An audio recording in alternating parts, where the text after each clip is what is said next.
Yo, what's going on, beautiful people? We are back again with the podcast that has no name, but check this here out, though. Really listen and pay attention closely.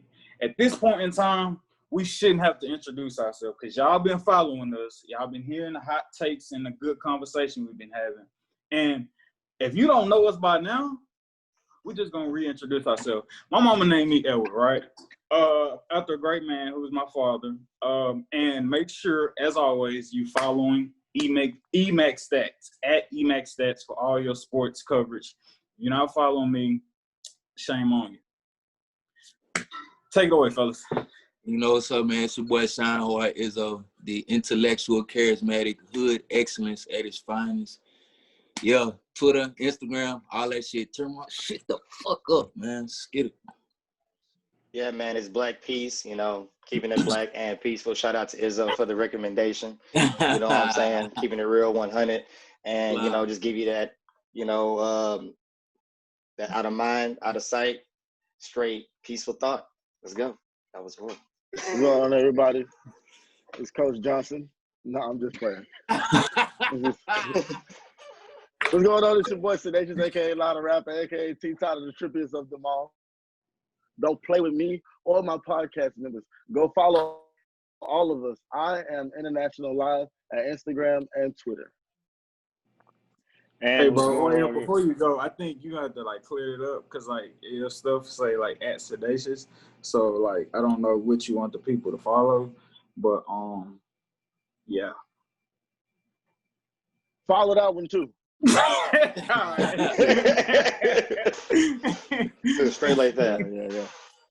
All right, yo, what's up, everybody? This is Coach Johnson, Christian, aka Harper's daddy, aka Jordan's husband. All right, so we gonna black men 2020 all the way out. Yeah, getting it going. So we're gonna go ahead and hop into this thing, man. We have just finished up week 7 of the NFL season. It's a beautiful thing. Football's been played even through the pandemic. No fans or very limited fans, but we still have great football being played. Last night we saw the Rams and the Bears play on Monday Night Football, and just like many of the Bears primetime games since Matt Nagy has been coaching them, there have been a few comments made by some of the commentators. As they interview Matt Nagy throughout the week, he comes with these little slight comments about why his offense can't be as good as he wants it to be because of the players that he has, right? So his first game with Mitchell Trubisky, he talked about how he can't put his full offense in because, Mitch and all this stuff, And then last night he talked about how his offense can't be as great as it can be because of some of the things the players aren't doing, right? And then Nick Foles had said something about, well, he's not out there coaching and all this, or he's not out there playing or trying to make throws and all this stuff. So I just want they blew up like that last night. No. It was through comments that were said throughout the week to the guys commenting on the game, and so they didn't have a tit tat back and forth. And even after the game, they were asked. So, it's y'all are making it bigger than what it is, all this stuff, right? But I just want to say this. The last 3 years, every time I watch a Bears football game, there's always a sly comment attributed to Matt Nagy about why the offense can't be as good as he wants it to be. Matt Nagy, I'm going to tell you the reason why. It's because of you, sir. It is not because of Mitch Trubisky. It is not because of Nick Foles. It is not because your offensive line can't block. It is not because you don't have wide receivers. It is because of you, sir. It is because you're trying to make the world's best pizza, but you don't have dough, you got noodles. When you're trying to make a great meal, you got to go with the ingredients that you got. You better get in there and try to make some spaghetti instead of trying to make a pizza, brother. Can I make an interjection real quick? It's not a hold up real quick. You got it. Right? Bum Phillips said, it's not about what you know, it's about what you can get your players to do. Preach up. Matt Nagy, you are so consumed with how great your offensive mind is that you are not paying attention to the plays that you have on the field. You are not putting them in positions to be great. I hear you. You are wanting them to fit to the equations and the route concepts and the themes in your head, and you are not trying to tailor your game plan to them. And sir, I am tired of you coming out here trying to act like you are the Rembrandt of all offensive football, because you're not. Because if you were, it would show on the field. Let me just put some numbers out there for people, right? Now, when Matt Nagy was with Kansas City, right, the offense there was number 5 in yards, number 6 in points. But we all know that whoever's offensive coordinator for Kansas City, they're not actually calling all the plays during the game. Andy Reid's calling some of the plays during the game. He's very involved in the and the game plan leading up to the game. So it's not all that person. But when he was a head coach with since he's been a head coach with Chicago, where he is the one where the offense runs through him. His first year, the offense was number 21 in yards, number 9 in points. Last year was number 29 in yards, number 29 in points. This year, number 29 in yards, number 27 in points. But hey, people were saying, wait a second, he's a good coach. They went to the playoffs his first year. They were 8-8 last year. They're 5-2 right now. Let me tell you what he had on the other side. Tell us. He had Vic Fangio as his defensive coordinator his first year. They were number 3 in yards, number 1 in points. Then last year, they were number 8 in yards, number 4 in points, number 10 in yards, number 7 in points this year. Just to end it off, Matt Nagy, you're not that great, brother. Take notes from somebody else.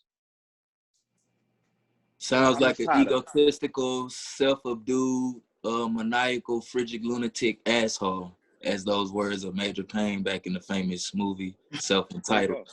I'm tired of it. I'm tired of it. Darnell, you say you had something you wanted to say to it. And by definition of Mr. Izzo here, sounds like Bill O'Brien to me. Damn. I ain't gonna lie. Hey, man, I wouldn't even prepare for you to just insult the man's life like that, because you call somebody Bill O'Brien, you calling him a He described Bill O'Brien. You described my pain, my brother. He described my pain of every week, of every situation, of every move. It's like you have great at least players. Bill O'Brien had to Sean Washington to make him look good. Matt Nagy got. Oh, we watched this deteriorate. Let's not act like he really made them look good. They made themselves look good. We all know the facts. Us Texas fans, we know the facts. But we're not going to dip into that category too much, of course, and we're going to keep it moving. Yeah, we're going to keep it moving. So somebody that Matt Nagy can take some notes from is this man over in Arizona, Cliff Kingsbury, right? Now, when you talk about trying to help your players be the best they can possibly be, you highlight the things that they're good at and you hide the things that they're bad at. Now, Kyler Murray is a very good quarterback. He's not great yet. He may be able to be there, right? He's not great yet, but he's very good. He does have some weaknesses. Christian, tread lightly. He does have some weaknesses. One of his weaknesses, right, is he's not very good at intermediate throws, right? 10 yards to 19 yards down the field, right? So intermediate throws, right? He's not very good at it. Last year, he was the worst quarterback ranked by PFF in those throws, okay? This year, he still has a bad grade, but you rarely see it on Sundays or on Sunday nights when you're watching them. Why do you rarely see it? Because he's not asked to throw those. He's very good at the deep ball. He's very accurate at throwing things behind the line of scrimmage and very close to the line of scrimmage.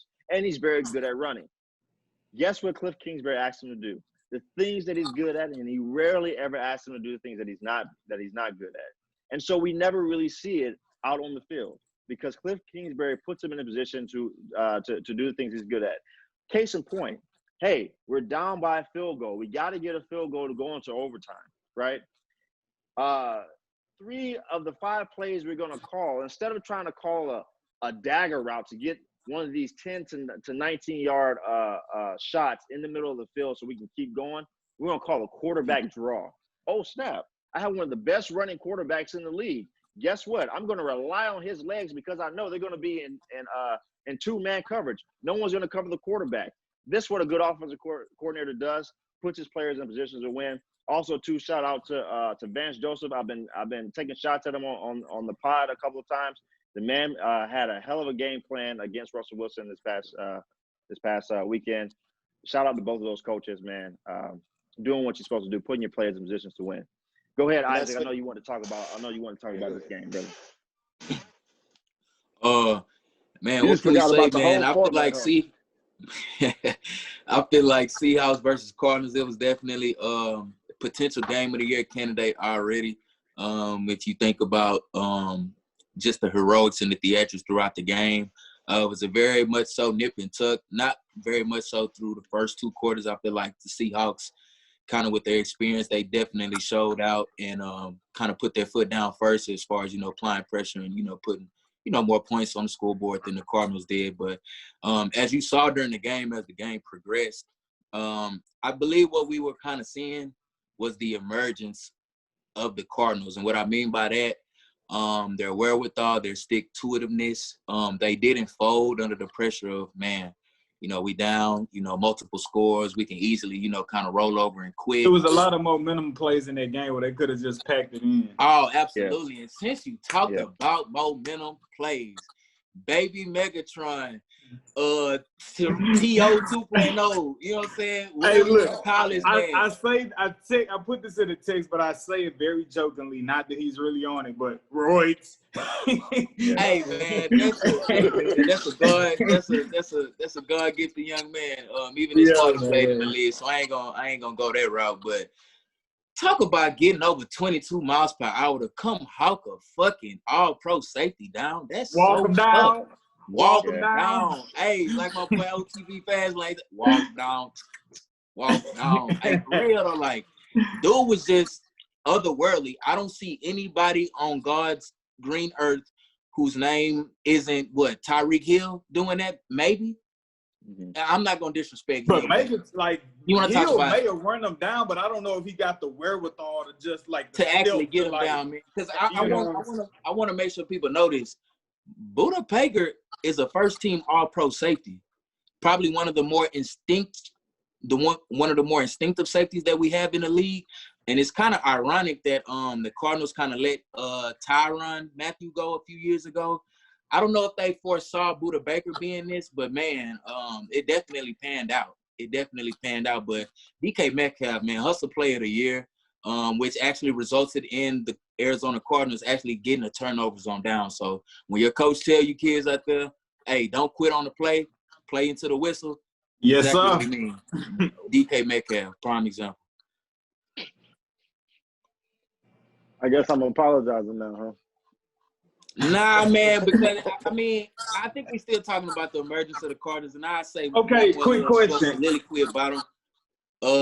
I just think, man, we just, like I said, we saw the emergence of the Cardinals. I think we can finally, it's safe to say, the Arizona Cardinals organization made a good decision on Cliff Kingsbury, because there was a lot of questions on how he got that job, being a fucking atrocious college coach that he was, having a losing record, and then coming, to the league and basically, making his stamp and making an impact, his expertise in calling card his offense.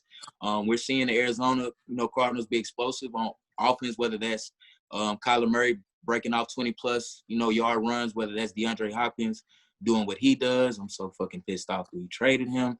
But I just think it was a combination of things. And one thing to watch out for the Arizona Cardinals, too, Isaiah Simmons, hybrid linebacker and safety that they picked out of the first round out of Clemson.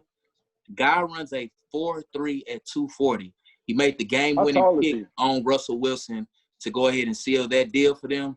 Like Arizona Cardinals are going to be making some noise in the NFC West and could be a potential viable option for the NFC Championship game. Watch, I said that.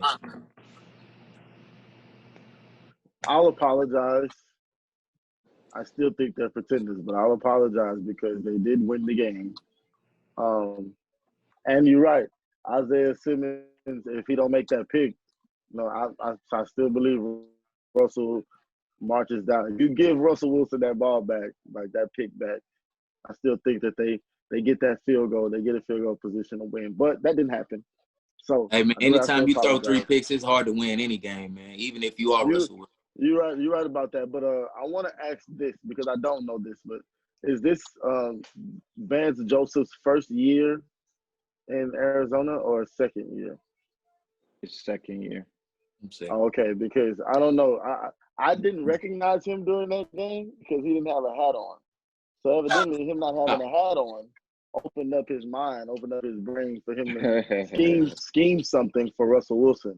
because they protected the fuck out of him. It's just, he confused Russell Wilson. It's just like sometimes he brought Buda Baker, sometimes Buda Baker went back into coverage. It was like, well, yeah, that'll probably confuse the best of them if you got that good motherfucker being a game wrecker the way he was being. So I didn't expect Vance Joseph to be that good against Russell Wilson. So yeah, my hat's off to that defense. That's what makes me agree with you, Isaac, about their emergence, because it's more than just the offense is more than the offense, ball. right? Exactly. Yeah. The defense is that really defense is sneaky coming. good. I was telling people all this summer, man, coming up and leading into the year, that the Arizona Cardinals, they were starting to make changes on the defensive side of the ball, going on about almost 2 years ago now. And now you kind of seeing some of those high draft picks kind of coming to their own, and it's starting to, actually bear some fruits, i.e. Buda Baker, fairly young player. I don't think he's been in the league 5 years yet. Isaiah Simmons, rookie. I don't think they scouted Isaiah linebacker Simmons Hicks. the way they were supposed to. And don't they have Chandler Jones still? Yeah, he was hurt for a year. But he's hurt though. Okay. But just they have some pieces to work with on defense, and it's not just all on the offense. So they asking the offense, "Hey, go win us this game." They can, rely on their defense to kind of stand up and make some timely stops in order to, help propel them to some victories as well. So, hey, shout out to my pick, man. Vance Joseph did it for me, because Vance Joseph brought Buda Baker the whole game against Dallas. So I'm like, okay, if you're gonna do that against Russell Wilson, that's not gonna work. And he came with it. I'm sorry, but yeah, I'm apologizing. Yeah. Oh, and since I'm in the spirit of apologizing, I have a two-parter. These goddamn Chiefs, man. Darnell, man, I gotta, you know what I'm saying? Whatever I gotta do, man. You called it, man. These Chiefs, goddamn. Are we fucking surprised? That's how I felt about it last year, That's not brother. even a hot take. No, that's how I felt last year. I said that they were gonna get figured out, and we're on the way to the middle, the midway of the season. Yeah, we on the way midway to the season, and nobody has figured shit out. Shock, surprise. They haven't figured out the generational arm talent and probably the best talent at the quarterback position we've ever seen in Patrick Mahomes. Man, I don't know, man. Aside from Aaron Rodgers, I won't disrespect. Do we take away from Andy after that man though? threw 50 touchdowns on his first starting year? I was just like, okay. Yeah, then next year he was supposed to get him, and then they didn't stop him. I was like, okay. I think one thing we need to make sure that we recognize though is that these past two games have not been won because of Patrick Mahomes. These past two games have been won because of the rest of the team. Because of the rest of the team. So offense did. I'm just saying so a couple of games ago, Clyde Edwards-Helaire, they ran the ball 46 times, and then this past week. The offense wasn't great. Defense, special teams was awesome, right? True.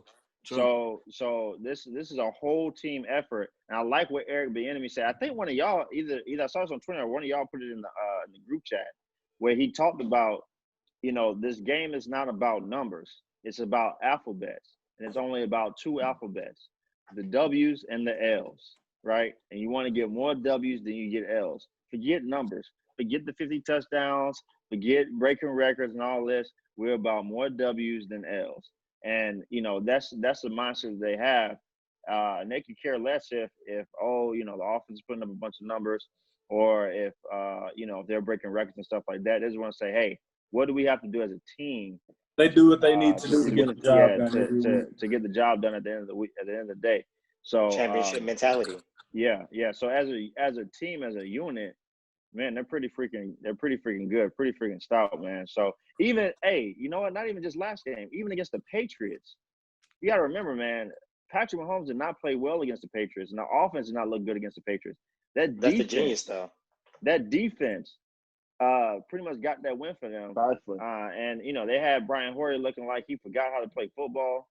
They had freaking Bill Belichick getting ready to pull his hair out. They got a complete team. I like what Steve Spagnuolo is doing over there with the defense. They got a complete team, man. Oh, yeah. Okay. I wouldn't say complete. I don't want to go ahead and overpraise their defense for playing up against kind of a porous offense, so to speak, because that wasn't one of the better offenses that we have in the National Football League. But they definitely made some timely plays. Sorensen had a pick six. I believe Drew Lock had, I don't know if it was a forced pass that got batted down, or was it like just a kind of freak fumble that happened. There was like another defensively forced turnover, but they just had a lot of breaks go their way, and I'm not gonna shortchange them. They did. Pringle made some huge plays on special teams. It definitely was a complete effort. But watch out for Clyde. It was hilarious, man. Like I don't know if people know this, but they actually called Patrick Mahomes the day of the draft and asked him what they wanted to do, with that 32nd pick right there. And he strictly told them verbatim, I like Clyde. Yeah. Phone hung up, ended the conversation. Clyde is number 2 right now in rushing, right behind Derrick Henry, averaging 4 point. And he's on his way to his first Pro Bowl in his rookie year. Yeah. He has a total real quick on their defense. Just real quick on their defense, right? Now, they outside of the Raiders game, they haven't given up more than 20 points in any game. Oh wow. So the Raiders game was the only game they gave up 40 that game, right? So that was divisional opponent. You know what I'm saying? But every other game they've only given up 20, right? And they played quarterbacks they played against. Watson, Justin Herbert, Lamar Jackson, Josh Allen, who everyone thought was on an MVP type year. I did not think that bullshit. I'm sorry, Chris. That wasn't deep, but I'm just. I didn't think it either. I'm just saying. Yeah. That nigga sucks. That nigga sucks. Hey man, we can't say nigga and Josh Allen in the same sentence. Bro gotta he a little itchy when it come to that word. Yeah. I don't want to bring his past up, but a fact is a fact. But shout out to Josh Allen anyway, I guess. I know, right? Yeah. So. Yeah. Hey, so since we're on apologies, though, man, I think that the entire world owes Dak Prescott an apology. I think everybody sound like a villain. I don't want to sound like the villain on the show. I'll say it. I owe him an apology in a certain sense of he has a lot of work. And he does deserve whatever the fuck he deserves to a certain extent of he's made that team be able to stand on his feet. And I was giving Andy Dalton some kind of credit of like, you ain't gonna let it go poo, is you? You let it go completely poo. And at the end of the day, bro, Dak, get well better. That team needs you. And if they're smart, they'll get to signing some papers and getting this man his money. Plain and simple. I was my deepest regards and apologies. I was in fear that when he got hurt, maybe Andy Dalton was just gonna do a little bit of good, and like I do not trust Jerry Jones. I thought he was gonna do a little bit of good just for Jerry Jones to be like, "By that, we're gonna pay him whatever we got left." So I didn't. They definitely had it set up for that, for sure. You know what I'm saying? So I'm happy that the Cowboys are struggling because I believe that it benefits. I went to his house a long time. Yeah, I mean, man, to see how the wheels have fallen off since he left. I mean, it's so he was holding the whole organization together. Jesus. The whole organization together, and it's sad that like we were talking about, he he's getting all these numbers, but that's in garbage time. At least they were competitive with him on the field. Without him, the entire team looks awful. It does. Awful. Yeah, man. It looks like just a terrible organization, which makes me think, man, dang, was he holding things together while Jason Garrett was there too? Like, was it this bad just with a different face up top, and Dak was the glue holding everything together? It's definitely what it looks like.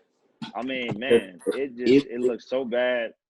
I think also too, Jerry Jones needs to consider he might need to get rid of Mike McCarthy, ASAP, and just try it again. Like yesterday. Yeah, hey, he might need to take another. Paging Lincoln Riley.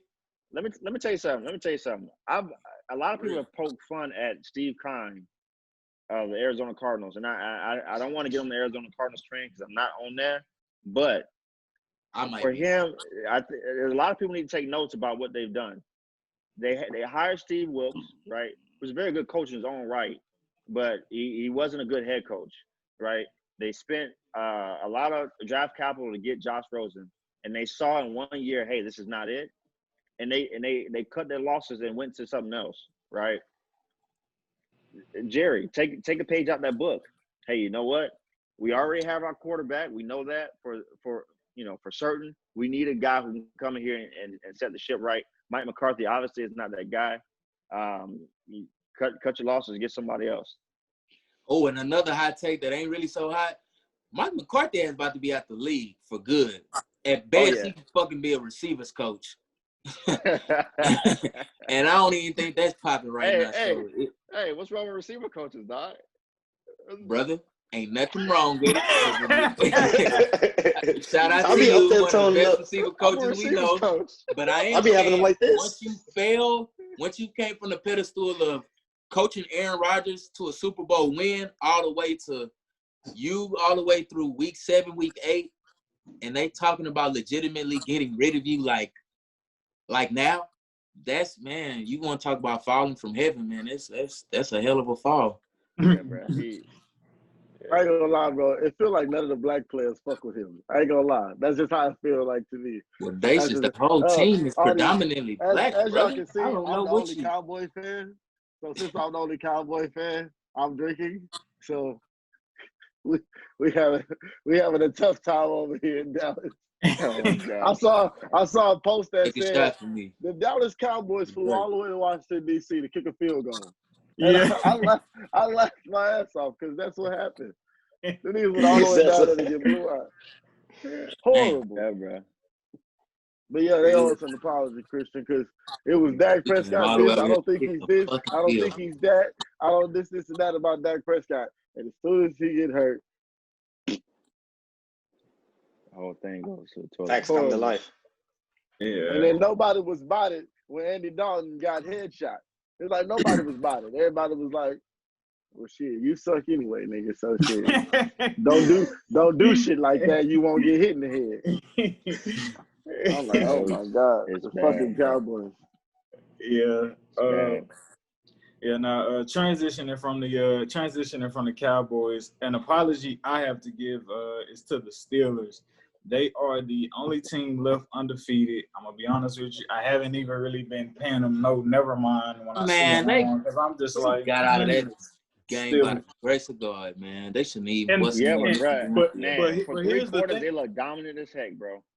Bro, but here's the thing. Like, the reason I didn't believe in them starting off 5-0 is because they played the Giants, the Broncos, Texans, Eagles, and the Browns. And I was just like, bro, even though, and they came back against our Texans, and we know how our Texans season is going. That's enough of that. And so I was just like, bro, I didn't feel like they really beat nobody that was just like worth like being like, that's a good win, or like that's a win that I say like, all right, y'all for real. So for me coming into this past week, I was just like, y'all beat the Steelers. Y'all beat the Steelers. Y'all beat the Titans. Like I show love or give y'all a little bit more respect than what I have been. They beat the Titans, bro. You got Derrick Henry coming off a 200 plus yard rushing against the Titans, and then they go up against the Steelers, and the Steelers hold them down to like 75 yards. Their defense is number one defense, giving up the least amount of yards per game, around like 218 or something like that. Ben Roethlisberger. That box is nasty. Yeah, that could be taken a lot of different ways. It's nice. Yeah, and Ben Roethlisberger, he's like, I'm like, all right, it's like Ben Roethlisberger playing great. Like Ben Roethlisberger, like not a very high QBR. It ain't like he like gunslinging it, 13 touchdowns so far. Man, I guess you just have to. I mean, looking at the stats say accredited to like how well the defense has been playing, and right now they still undefeated. Only undefeated team left. And I mean, like Christian was saying earlier, whoever it was from the Chiefs, Eric Bieniemy, it's about the alphabets. They got more W's and no L's. Like, so you got to respect that. So far, Hey, now they got a test this week. They got a test this week against the Ravens. Oh, We're gonna see. But Make y'all picks right now. Who y'all got? Dang, I'm gonna go with the Steelers. Where's the game, man? Go with the cologne wearing Ravens. I'm gonna go with the Steelers, man. Where's the game, man? I'm gonna go with Minka Fitzpatrick. Okay. Whatever team Minka Fitzpatrick is on. Oh man, they play in Baltimore. I see what y'all did there. And bro, I'm gonna take the Steelers Ravens. do have a young receiving core. I'm gonna take the Ravens in a close one, 30-27. Yeah, I'm gonna take the Ravens. They're playing at home. The Ravens are coming off a bye. John Harbaugh is one of the best head coaches in the league. I don't know what his record is after a bye, but I would think that after the Steelers just played a very physical game against a very physical team, that week of rest for the Ravens would do them some good. And I want to see what Yannick Ngakoue are going to do, coming after the quarterback, though. So I'm going to go with the Ravens, but I think it will be a tight one, like Isaac said. So we'll see how that goes. The Steelers got the best defense in the league. Yeah, right now, yeah. They only giving up 286 yards per game or per yards or whatever. I'm going with Bud Dupree and the boys. You said Bud Dupree instead of TJ Watt. What? What's the day should say? And he said Bud Dupree and didn't even mention the Watt brother himself, TJ. Tomato. Who has all the fucking badges in life on Madden, the unstoppable. Come on, man. Strip specialist, edge threat. Hey, before we on our rundown, we have I don't know. So all right, so left right now we're doing fabulous with time. We're doing fabulous with time. Yeah. So, I need to make another apology. I know. We editing this out? No, this is still good. What you gotta go take it? Was you good? Oh, nah, I mean, you can start talking free. You gotta go take it. You good? Oh, no. This is not a break. Like, we still live. We still live. Nah, so on the rundown right now, I'm going to toss it up to you fellas. Been doing good. I don't know how I want to say it. Well, let's get OBJ out the way. Let's just get OBJ out the way. OBJ, the Cleveland Browns are 4-2 right now, playing the best basketball comeback. They playing the best football that they've been playing in quite some time, and OBJ is on this team. And to see the Browns finally having success, and they're like, yo, we might get to see OBJ in the playoffs. He's out, torn ACL, done for the season. How did y'all feel about that when y'all heard that news with OBJ? Well, that's how I felt. Well, that's the season. I know it's one receiver, but that's a hell of a receiver to lose.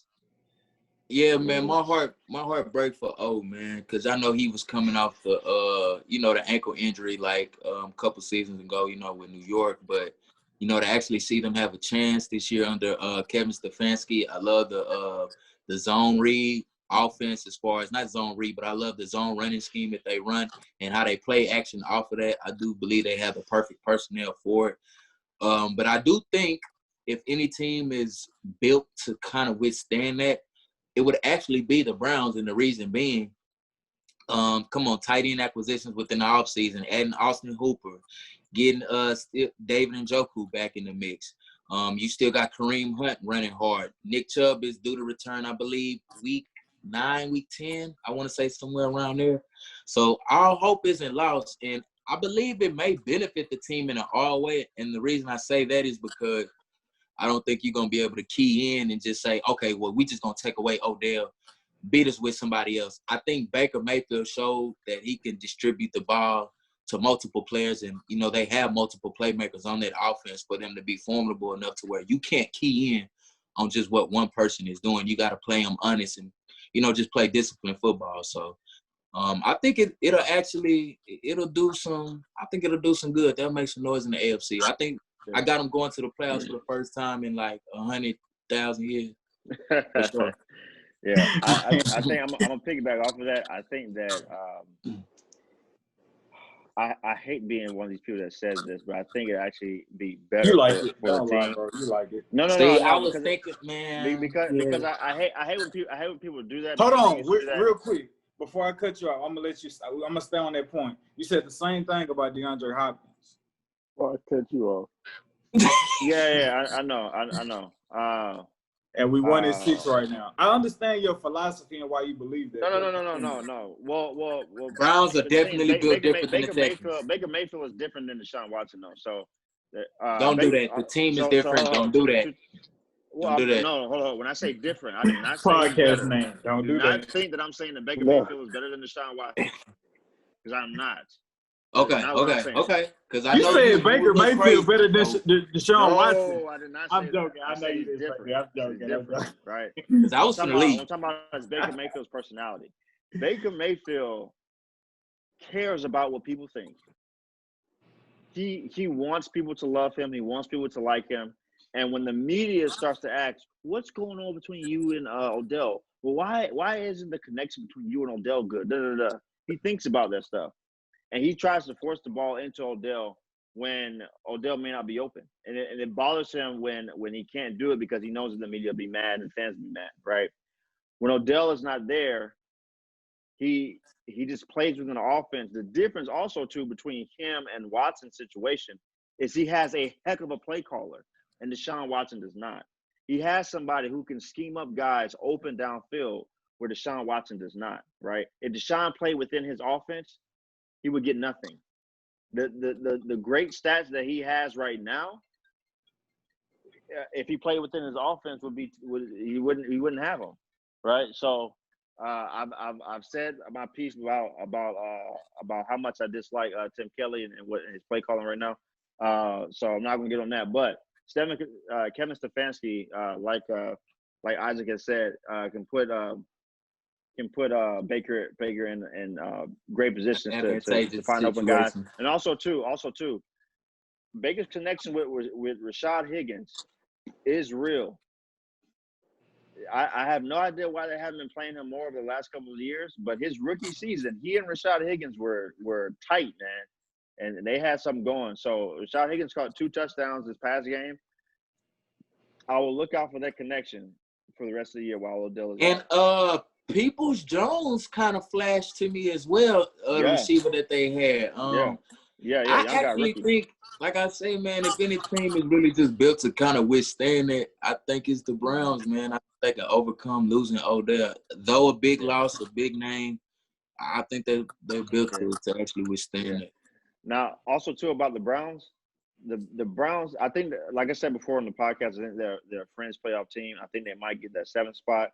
Because they're not going to win the division, right? They're probably they're the 3rd best team in the division, and they are not on that level with teams with the teams like the Ravens and the Steelers, right? So they're on that next level where they beat the teams they're supposed to beat. So they win 10 games this year. They'll probably win 10, maybe 11 games, but they'll be a quick out in the playoffs. That's fine. That's okay, right? You know. Browns fans will take that over the past few years of their history, right? You said over the last few years? You said over the last, 50? The past. Oh. Yeah. I mean, they were okay with when Bill Belichick was there. They went to the playoffs. Yeah. Didn't that fool have brown hair when they – Yeah. He did. Yeah. He's a little skinnier, too. Yeah, bro. So, but we'll see though, man. You know, I think they'll be okay. So we'll see what they do with Odell though during the offseason. Are you alluding that they may trade, brother, if they have a successful season without him and notice that they really don't need him to be an integral part to win? I think that would be a smart thing to do. I think get some draft capital and Houston, take him. If Baker Mayfield is who everyone thinks he is, because I still don't think he's anything at all. But he's not that great. He's not that great. But the beautiful thing about the Stefanski offense, right, which comes out of that same Shanahan tree, is that it does not require a great quarterback to succeed, right? Case Keenum could run this offense and it would look just like that. Oh snap, he did with the Vikings in 2017. Damn. You know what I'm saying? Man, did throw 5 touchdowns this past Sunday. I can't scoff at 5. Can't scoff Yeah, at five. but I'm saying the offense sets it up to absolutely somebody. You know what I'm saying? But also too, if we want to say, oh wait, you know, what if they had a great quarterback? Well, you look at Green Bay. This is the same type of offense that they're running in Green Bay, and look how this offense looks with Aaron Rodgers versus how it looks with Baker Mayfield, Jimmy Garoppolo, and Jared Goff. Right? It's the same base frame of offense, same foundations of offense, but look at how it looks with Aaron Rodgers versus these guys. Right? Arthur Smith runs the same type of offense in Tennessee, and it looks a lot better in Tennessee with what Ryan Tannehill is doing than it does in these other places, as far as a quarterback play. But you know, hey guys, we'll see what they do, doing picks every week. Huh? Next week's picks. Doing next week's picks on a big game, and you're talking about every team, every game.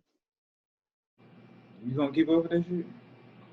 No. I'm saying right now on the podcast, you just call who all playing next week, and we say who we think will win. I got Ravens 30-27 over the Steelers with a game-winning field goal by Justin Tuck, maybe 31-27. All right, so we all decided on that one. What's the next game after that? We trying to do every game this coming Sunday. Yeah. Aces. I think, okay, well. We'll do that at the end. Yeah, for sure. We're going to get into it. Or we gonna convene on that. We're going to convene on That's that. That's what I'm saying. Yeah. I'm just so this, we still have one apology left, but we're going to slightly segue into it.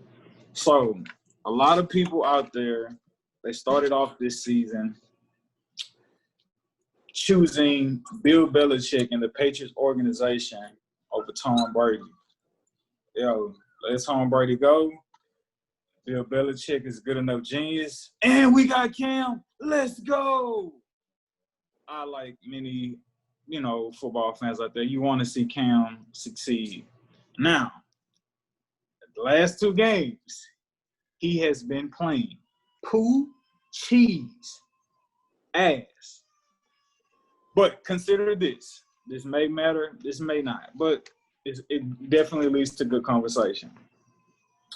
Remember, Cam Newton did not play week 3 because of coronavirus symptoms, or he tested positive. In 3 games, pre-COVID, in 3 games, Cam Newton had 6 touchdowns and only 2 interceptions. So far, since he's come back, post-COVID symptoms, post-having or testing positive for COVID, Cam Newton now has 2 games under his belt with 1 touchdown and 5 interceptions. Now, if you look at the film, there's Cam Newton ain't been playing good at all. He has not been playing good these past 2 games since he's come back from the week where he had to sit out because of COVID. I don't know if that has anything to do with his play, but this past week when they played against the 49ers, you can say Cam Newton got benched, or you can say the game, it was no reason for him to even be playing anymore because the New England Patriots knew they were not going to win that game. Definitely the second one, Bill Belichick came out and said, absolutely, he's our starter going forward. So that's true, but you can't underestimate how Bill Belichick. Bro, as soon as Jared Stidham got in there, he threw 2 picks. He is some fucking shit. Nah, I ain't finna just, bro. No, you don't have nobody else to turn to. We got to ride it down. But here's another point. Though Cam, I don't feel like people should look at the Patriots' woes as a Cam Newton issue. Not at all. It's an organizational issue. I do not think in any way, shape, or form that is fair. The GM don't have players, Christian. What you frowning up your face for, bro? They don't have wait. I gotta know now. I'm sick of this fool, man. I'm on his head, man. Hold on. I'm just going to reiterate it for the people out there listening. First 3 games pre-COVID, 6 touchdowns, 2 interceptions. 4 of those were rushing touchdowns. Post-COVID, 1 touchdown and 5 interceptions. But however, if you're watching the games, the New England Patriots defense ain't all that fire either. They were giving up 14 points a game last season, and they was the number 1 ranked defense. And currently now in week 7, week 6, they are ranked the 9th defense, and they giving up 23 points. So, like, please, whatever you do, do not cast all of this on Cam Newton. So you just said the defense ain't all that, and they're a top 10 defense. And they're the 9th. Yeah, they I'm telling you, they went went from 1 to 9. That's what I'm telling you. The defense still take it. Okay, you got an excellent game manager on the other side, though. You got Tom Brady game managing and making it more easier. Last year, the defense carried them, right? Okay, they're not. They were a historic defense last year. They're not that this year. Okay, got it. But games they lost. Let's go back real quick. Games they lost. They lost to the Chiefs, right? Where Patrick Mahomes played one of his worst games. Okay, Cam Newton didn't play that game. Cam Newton didn't play that game, right? Offense lost that game. They lost to the Broncos. The Broncos kicked 6 field goals. That was sad. No touchdowns. 6 field goals. I think they picked off your boy twice too, Drew Lock, and they couldn't win that game. Then this past week, they ran up against the greatest offensive mind that the sport has ever seen, in my opinion. Kyle Shanahan, guess what Kyle Shanahan's average against Bill Belichick? Bro, you gotta stop saying stuff. I'm just saying. So they ran against that. That's fine. We haven't won a championship, Christian. How was okay? But that prolific offense. He done fucked away some, too. Yeah, he's gotten there though. He's gotten there. there. So prolific, right. You too prolific to run the ball and run the clock out. Anyway, don't bait me. You know what you did. Let's go. We'll have that conversation another time. all I gotta say is that defense needs to play some time though. Okay, here we go. But the reason I rolled I made that face when I was talking about organizational issues, right? Yes, they don't have as much talent on the field as you would like to see. Now, they had a lot of people opt out for COVID, right? They did. They had like one of the more presently impacted rosters due to players opting out for COVID. Yeah. So you had that. So coming into the season, they had guys that they were hoping to be a part of that defense that was historically good last year that are not there. Number one, the middle linebacker, which I forgot his name. Dante Hightower. Yeah. And so and their safety. I forgot his name too there. But so they have issues there. But offensively, they can't throw the ball. I have no idea what's going on. I was watching right before the podcast. I was watching the broadcast of the this past game. It's like he could only make curls. It's like those the only. I have no idea what's going on with Cam Newton's throwing motion. It looks different. It looks different. It does. It looks like it's like a hitch in it, like the shoulder could be potentially. Yeah. It's like something is wrong there. I have no idea what it is. I'm not a quarterback guru, so I can't tell you exactly, what looks wrong, but it looks different. Dude, like, I know this is speculation, but like the reason I was just talking about like pre-COVID, post-COVID, like, do y'all think, I don't know, like that could have any effect on like, we don't know the severity of how bad it was or if it was anything at all. Do y'all think it could have anything to do with this play? Not to give him a cop-out, but it's like just a little bit chemistry. I mean, you got to be around your players, be around certain people. When you have that stuff, you do have to get quarantined. So I mean, he doesn't get up to all of his game, but it does pinch it a little bit. It's a pinch. Like I could see him possibly going like 500 on touchdowns or interceptions, but not a complete disaster like he has been doing. When was Cam Newton ever a good thrower of the football? He's been hold up now. He's been a good thrower of the football. When he was in North Turner system that year in 2017. Exactly. We're talking about this. The guy talking about and the MVP year down the field. and 2015 MVP year. Bro, he hasn't been this bad. No, hold up now. He hasn't been as bad as what he is right now. He's been a pretty good thrower of the football, bro. Now he hasn't been the most accurate quarterback in the league, but he can throw the football. And I think it also doesn't he was help number that one he had for a these reason. 2 games back to back. If these were spaced out, it may Doesn't not be accuracy that matter? big of a deal. I said he's not the most accurate, right? There's a difference between being the most accurate. He's not Aaron Rodgers, okay? But he's not Blake Bortles. He's throwing the ball like Blake Bortles right now. So I'm saying he has some. always He felt like his definitely accuracy in was his spotty. past. I wouldn't go that far, but bro, that thing look bad, bro. Yeah, no, he definitely has some ill-advised throws that had nothing to do with him being pressured or course. This is like he just threw in the dirt or couldn't make him reach or overthrew. I started that off by talking about some people chose Brady and went to Tampa. How you say it again, Christian? Tampa Bay, and some people felt like we don't need Brady. We got Bill Belichick and so on and so forth. So like with how and right now also the Patriots are 2-4, something that has not happened in a very, very, very, very, very, very, it's very 0-1 when Brady took over, I think. So like, do y'all think how the Patriots, how bad they are right now? Do you think that is a testament to how great Tom Brady is, considering he's flourishing where he's went? Is it that like, damn, it looks like Tom Brady been holding that together for so long, or is it that just like you say, players opted out, new year? How do y'all perceive that? I think I'm gonna start this off, and I'm gonna say no on the Tom Brady front, just real quick, because I get tired of this. Let me tell you the difference between what Bill Belichick and the Patriots are going through versus what Tom Brady is going through. Right? We're comparing apples to oranges. The Patriots lost what everyone considers the GOAT, right? Whoa. I don't like the way you said that. Okay, they lost the GOAT, right? Okay. A guy who is definitely a top 10 quarterback in the league. Okay, definitely top 10. Right? Wait. I'm sorry I keep interrupting you, but these questions are important. So you gave him top 10. Is or is he not a tier 1 quarterback in your list? He's top 10. Oh my God, bro! No, bro. He said he's not a tier 1 guy anymore. Is Joe Burrow better than Tom Brady right now?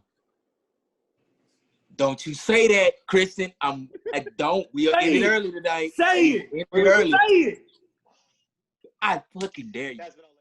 No, Joe Burrow is not better than Tom Brady right now. Okay. I have to think about it though. Though Joe Brady, in my opinion, is still tier 1.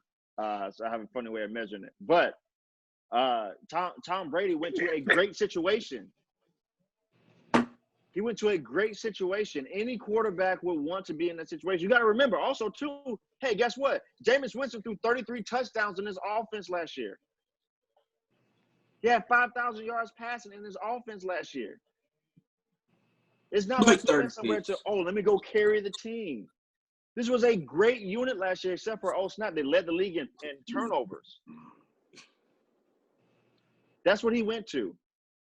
The Patriots lost a top 10 quarterback who went to a great situation. They lost 8 players, more players than anybody else from COVID, and then they replaced a top 10 quarterback who has been the GOAT for 20 years in that system, right? With someone who had questions coming into the year. There's a reason. Everyone wants to point to, they did Cam wrong. Listen, there's a reason that the whole league was like, I don't know about Cam. And we're starting to see it right now. So when you have somebody back there that can't throw, and this is a passing league. I think it's a combination of things, Christian. You said he now it's not because it's like what you said, right? So when the defense isn't that prolific, right, that can mask up a lot of your errors, and Tom Brady knows he has a prolific defense. So what do? They run the ball, they dig and dunk, a lot of passes behind the line of scrimmage, a lot of screens, a lot of flares, a lot of wheel routes to the running back out of the backfield. Okay, that's how his completion percentage was able to flutter and hang around 65% or so on Tom Brady last season. And even still, it got him to a first-round exit, in the playoffs.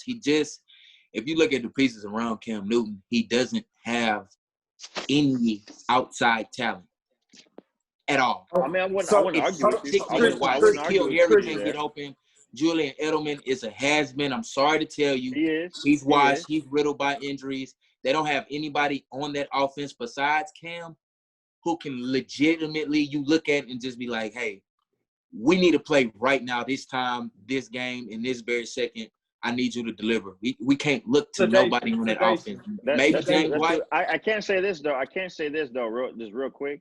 I think now, does he have great talent outside? No, he doesn't. I think Josh McDaniels can do some very different things with N'Keal Harry and put him in spots that can make him actually look good. I don't think he's not doing it right now, which I think he needs to take a page out of Kyle Shanahan's book of what he does with Deebo Samuel and Ayuk.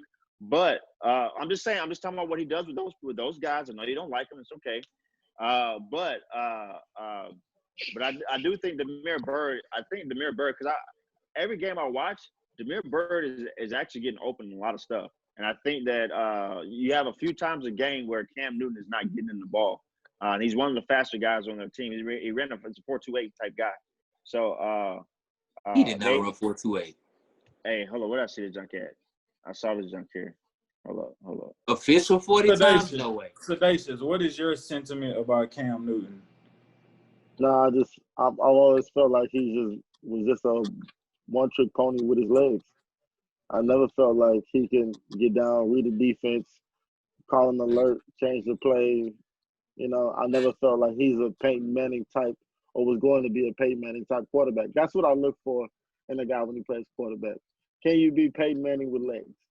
And because that's what the prototype is. That's what Russell Wilson is. He's a Peyton Manning with legs. And if you Russell Wilson ain't just hopping into the league every year. That's a generational type ordeal. Maybe the second coming under Kyler, potentially, possibly. But Russell Wilson? Yeah, K1, Kyler Murray is definitely a baby Russell. He's showing attributes and he's showing flashes. I thought you said Russell Wilson was the second coming of Kyler Murray. No, I did not say that. I said Kyler is a baby Russell Wilson. Hey, real quick. Damiere Byrd at his South Carolina Pro Day ran a 4.28. This is per NFL.com. Wow. Hey, y'all, you know what's crazy? Sedacious, Darnell, guess who calling me, bro? AG, man, the boy Allen, man. AG, the kid. What's good, Allen? What's good? Hey, man, we can't answer that, but I'm going to F with him for sure. I'm going to F with him. Yeah, shout out to Allen, man. What's up, AG? OG, triple OG. AG. What's up, AG? Yo, now what? Hey, we ain't feature leaders in praise. We feature leaders in podcasting now. Yes, man. Long time ago was future leaders in Pimpn. This is true. Y'all went from future leaders in praise to future leaders in Pimpn? No. Hey, everybody has a journey, but everybody has a nice journey. It was future leaders I'm in trying Pimpn. to be right. You know what I'm saying? We just gonna breeze past that. Hey, look. Sometimes. Hey, look, I got a Bible right here, bro. Y'all wanna? Hey, God didn't. He don't judge our journey. Hey, man, God the one gave me all this sauce. You smell what I'm saying? You understand what I'm saying? You know, it wasn't on us. It was in us. You feel me? Oh my God. Paul. Man, I'm telling you, God. God gave us the sauce, bro. It's in us, not on us, bro. Oh my God, bro. Pause. Man. Every time. Oh, all right, I guess we got to back to the pod. Pause. Back to the pod. Hey, look though. I do have to make an apology to Tampa Bay, right? And I'm saying it that way specifically because not necessarily an apology to Tampa Bay itself or to Tom Brady himself. But earlier in the pod, one of my takes is that I didn't think that this offense would be able to be that successful this year. I didn't think it would be terrible. I didn't think it would be that successful this year because of what the offense is, who I thought Tom Brady was and everything there. But, hey, they are proving me wrong. Byron Leftwich is really doing things to help Tom Brady, put him in good positions. But also, too, man, Tom can still sling it. And so he throws beautiful balls every week. Sometimes he looks better at 43 than he did at 33 than he did at 23, and it's like, hey, you know, I don't even know when this thing's gonna end. So they look good right now, and so yeah, my apologies to them. I hope they continue it on. I think, man, that defense is nice. They they set them up in good position. So I like it. I like what's going on in Tampa. Coming off that apology, fellas, Tom Brady just got another weapon in his arsenal. That boy AB going to the Bucs. Is that fair or is that unfair? Fair? Who cares about fair? It's the NFL. What do you mean? It's fair because at the end of the day, he is that fact that he can possibly not make it throughout the season evens out everything, in my opinion. So not unfair. Is Mike Evans is Mike Evans healthy? None of them are healthy. They all broken down. Look, Mike Evans not playing. If Mike Evans is on the field with Antonio Brown, that shit is unfair. Oh, then if Godwin is healthy also, that just gets ridiculous. Period. And Leonard Fournette come back, that shit's unfair. Period. With that defense, man, I was thinking Seattle, but I think now it's Tampa Bay and Seattle. If they stay healthy, Godwin's hurt. Evans came off injury. I got to give Darnell his props because when we was talking about the Bucs early on, like for you, a big concern was Leonard Fournette. And it started with Leonard, to be honest with you. It started with Leonard. Then I seen Godwin was injured. Then I seen Evans was injured. I'm like, dude, if these dudes keep getting injured, I don't know what to say, but they can stay healthy. It's Super Bowl all over again. How the fuck y'all get Tom Brady and start getting hurt? Like, I know. It's that's the thing. Like, you got one of the best to have, and y'all just walk around with cast all day. But, I mean, hopefully, at the end of the day, with the injuries and the greatness and all that, it can balance out. So if, let's say, Leonard Fournette is out and Evans is out, you at least have Godwin and Brown. You have the other. Hey, bro, I think y'all need to respect Ronald Jones, dog. Yeah, I think y'all need to respect Ronald Jones. Ronald Jones is having a better year than Leonard Fournette. No. He beasting. Exactly. He's good. He is beasting. Better. But I'm saying, man, all them weapons, if they had all them weapons working right now as a cohesive unit, they a super team. Done. With Rob Gronkowski and all. Man, what? I've been cheering for the Chiefs, but Tom Brady got the Chiefs number, man. Gronk is coming. Right. Yeah. It's like he progressively getting his legs under him as the weeks go by. That's all he wants to do. He's been on a whole year break. Well, gonna throw it to him week one? No, let him get his legs on. Let him get used to playing football again. He's been chilling, making all kind of commercials and jokes and videos and stuff. Like, let him get back in the game of football and then throw it to him. He got plenty of time. He's a superstar. He's a stud. Nothing to worry about. They tried to mention, like, they want throwing Gronkowski the ball the first couple of weeks. I'm like, what for? You know he's capable. Ain't no worries. It's a whole big season we got here. Dodgers just went up 2-1. Yeah, man. It's getting hectic. This how cold we is. We covering shit live while we doing the podcast. We hard. That is what we do. Feature leaders in podcasting. All right, hold on. Let's do it, bro.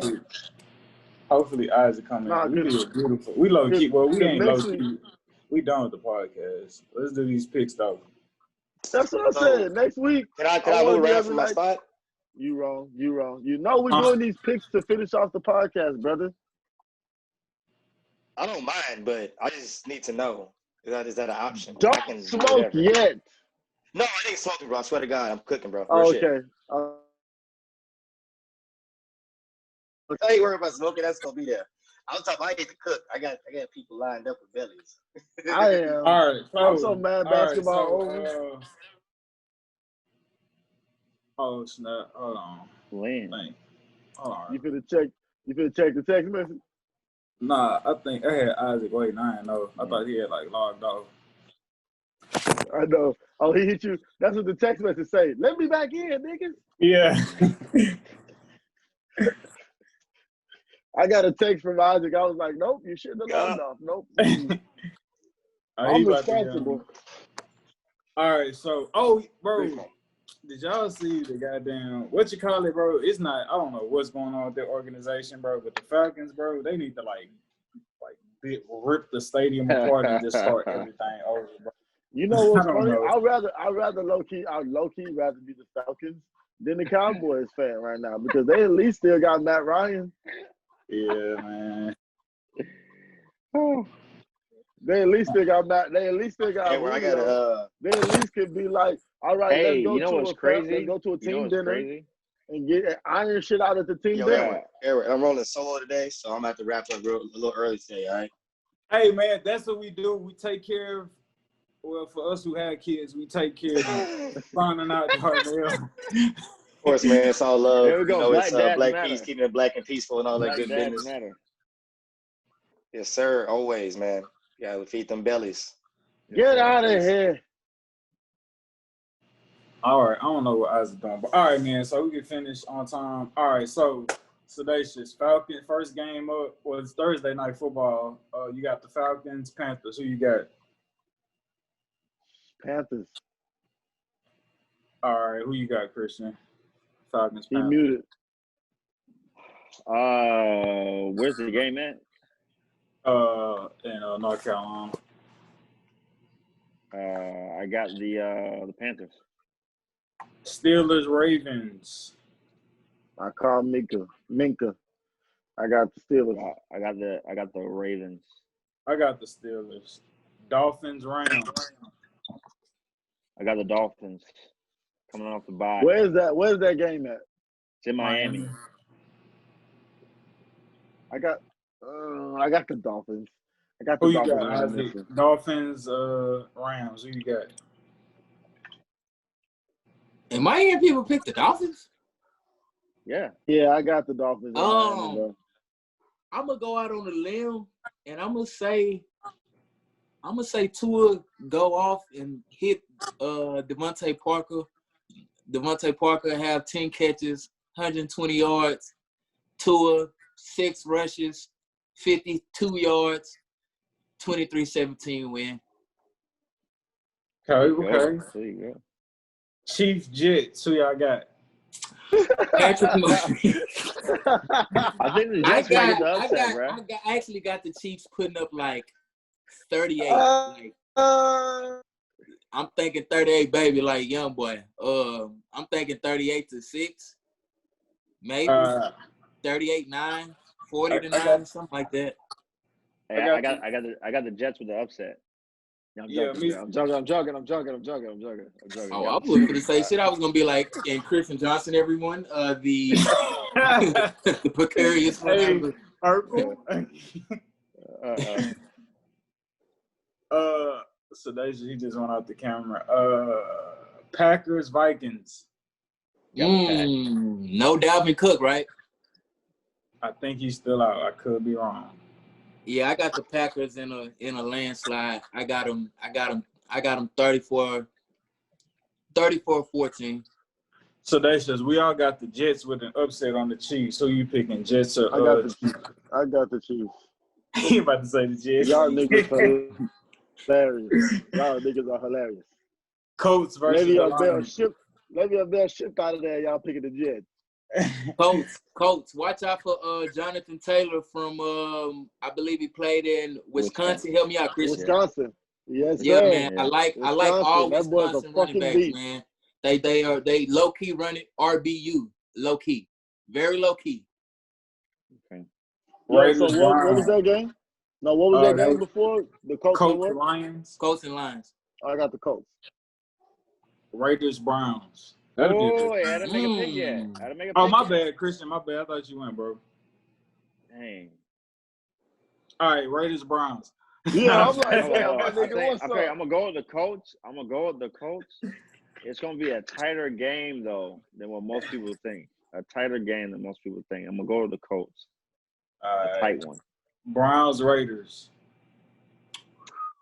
That's tough, man. I'm going with the Raiders, man. They balling. Except against whoever they just played just now. I don't know, bro. They out there in Las Vegas. They playing in Cleveland this week. I ain't gonna lie, man. I'm gonna take Cleveland in a little slug match, man. I'm gonna say I say it's close, Nick. High-scoring game. I got him 24-17. This is a big game for Christian's boy. I think it's gonna be a high-scoring game. I'm gonna take the Browns though.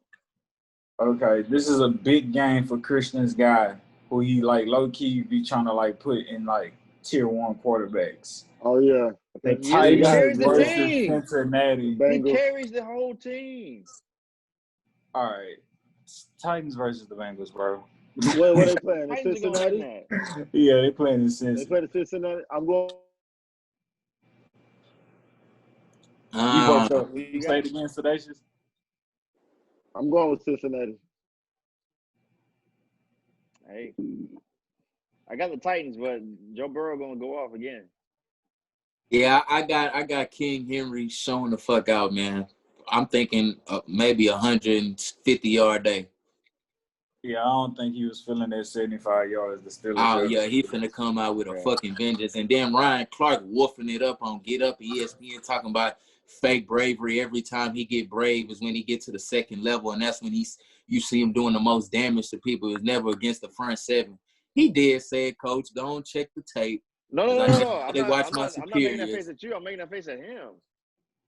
Yeah, that's what I'm saying. I know it ain't me. I like that tape. I like that tape. But you know what it is though, Ryan Clark, ex, Steeler alum. You get on TV and you get to, getting in your feelings and you get to, being biased and not being. Did he not just send that dude in the body bag? The Steelers linebacker. Yeah.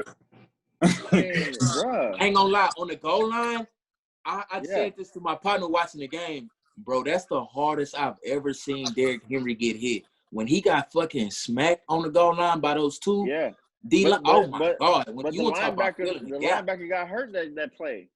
I know hell somebody did. For real. Nah. You gotta go back and watch the play, bro. Like, that was probably one of the hardest hits I've heard all season. Like, I know it ain't no fans there, but man, shit, boy. Next game, Patriots, Bills. Does Cam Newton bounce back? No, not again. No. That's in New England, right? Are we counting? Okay. Does actually, Cam Newton have a better game than last week, or do the Patriots win? Because bounce back. I'm not saying bounce back. Okay. I think he has a better game, but I see the Bills. I think the Patriots can win. I'm gonna go with the Patriots. Yeah, I'm gonna go with the Patriots. I take New England. I think the Patriots can bounce back. I don't think we're gonna see Cam Newton have a great game. But run game, screen. Run game. Yeah, the run game would be the Bills defense is not the Bills defense that has been the Josh past 3 McDaniels years. Still the offensive coordinator? He is. Coach, ask me, Coach, can I ask you what you saw towards the end of that Patriots game? Was it just me, or did Josh McDaniels say, "Oh my God, these motherfuckers cannot throw the ball today. I am literally going to hitch route, screen, and bubble us until we can get off the fucking field and go home." Because Jerry said after he threw those quick picks, it was like, "Oh no, handoff, screen, bubble, handoff." Yeah. I think I mean, it was horrible. bad. It was pretty bad. But also too, I expect. See, the thing is, I have so much respect for Josh McDaniels that I feel like he has more in his arsenal that he can help his quarterbacks who are having a hard time throwing the ball right now. So I expect him to get it right against the Bills defense that isn't that good right now. All right, let's speed through these next couple ones with time. Chargers, Broncos. Chargers. I had the Chargers, man. I hope Derwin James is Derwin James still scheduled to come back I thought it was done for the year. No. He said he could potentially come back like week 10. Okay. I'm not sure. Isn't bad. Don't quote me on bad. They definitely need him though. I'm picking this for Justin Herbert. They can use him. I'm gonna go with the Chargers. I mean, I think Justin Herbert's a way better. Yeah, he's done for the year. He out 6 to 8. He out 6 to 8 months. He out. Oh yeah, bro, fried. Damn, man. I'm still going San Diego. I mean, LA. Yeah, we'll go with the Chargers on that one. San Francisco Seahawks. Hawks. The Niners. How much you got to winning by? How much you got to winning by? Yeah. All I need to do is win by 1. I mean, I bet you 5 push-ups. I bet you 5 push-ups on that. Seahawks. I bet you 20 on call push-ups, no matter where we are. I'm talking about we could be out, we could be in a club, we could be in church. What you got on the Christian 5 push-ups? 20 push-ups. I can do 5. I'll do 20. Nigga, we going for the Seahawks together. Oh. 25. The motherfucker, I want to see 25. Baby, I want push-ups being done, goddamn. That's somebody be doing them. Yeah, I see. I think the 49ers are getting back right. I think that's your Kyle Shanahan fanboy coming Bro, out. Kyle Shanahan is not your king. Also too, here's what I'm looking at. The Seahawks defense is not that good, right? True, their pass rush is non-existent. It's and the 49ers defense is starting to play better. And so I think that with them knowing the Seahawks, I think that they have a chance there of getting a win there. So we'll see. Right. But the Seahawks after a loss is a hard game. So right, Russell Wilson is pissed. So I'm gonna pick this last one for y'all. Bucks Giants. I know who y'all picking. Saints Bears. No shit though. You ain't have to talk about it. Yeah. Oh, you said Saints who? Saints Bears. Oh, I'm going Saints. I'm going Saints. Christian. They playing. Is Michael Thomas gonna play? They playing in Chicago. Fucking still Saints. Is Michael Thomas is he playing though? I think he's still. He's trying to get traded, bro. I think the Bears. Oh, he asked for a trade? Nah, I think he is too sedacious. I think he's trying to get traded too. He trying to get the fuck out of there. It's something going on. It's something going on. Yeah, which I don't understand that, but I mean, if he is, man, the Ravens need to make that call, bro. No bullshit. Like I read it and I was like, I don't think they got the cap space to take on Michael Thomas' contract. I don't think so. Dude, he just got paid a shitload. They can figure something out. Man, if that's the case, the Texans need to be Michael Thomas line 1. Yeah, or the Packers. Eric Bieniemy line 2. Yeah, the Packers need to do something, man. All right, and for the last game of the week, you got Sedacious's Cowboys versus the Eagles. The Eagles. I don't know, bro. Eagles, man. Fly, Eagles, fly. You will never hear me pick the Eagles over the Cowboys. EAGLES, Eagles. You gotta hit him with it, Chris. You gotta. Hey, yo. Hey, man, but no, that wraps up this week's podcast. Appreciate y'all staying in tune with us. We did good with time. I'm going with the Giants. All right. I'm going with the Giants to pull it upset. All right, bro. Sometimes we have stuff like that on this podcast. Minor hiccups like that. And you gonna go with the Eagles against the Cowboys? Yeah, bro. The Cowboys suck right now. What are you talking about? And the Giants suck too. Bro, I like what Giants and Eagles don't suck more than the Cowboys. The NFC East is the worst division in football, and this year might be the worst division in the history of football. What? This year's NFC East might be the worst division in football history. I thought you said NFC is the worst division in football history. We've had some teams, you know, the NFC West has had some bad years too. The Seahawks won a 7-9 year. They have, and the Cardinals won a 7-9 year, I think, too. But like now though? Yeah. Come on, yeah. Man, we ain't win 8-8 yet. Yeah. All right. Hey, this has been the pod right here. The No Name Pod, the EMAC and his stats or whatever. I don't know, whatever. The What You Call It podcast. We going 8-8. Shirts and merch coming soon. We going 8-8. We going 8-8. So, 8-8. holla at y'all. Like this video, share this video. If you love your mom and if you love your family, you will like this video.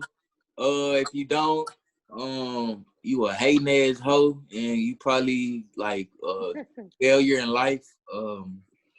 At So Shot yeah. Heart Izzo, at Black Peace, at Emcstats, at Sedacious. Coach Johnson? Just follow Emcstats. A God-fearing family man. Just follow at Emcstats to hear what Coach Johnson has to say. Yeah. Yo, we signed it out. Y'all don't want to follow my Twitter. Man.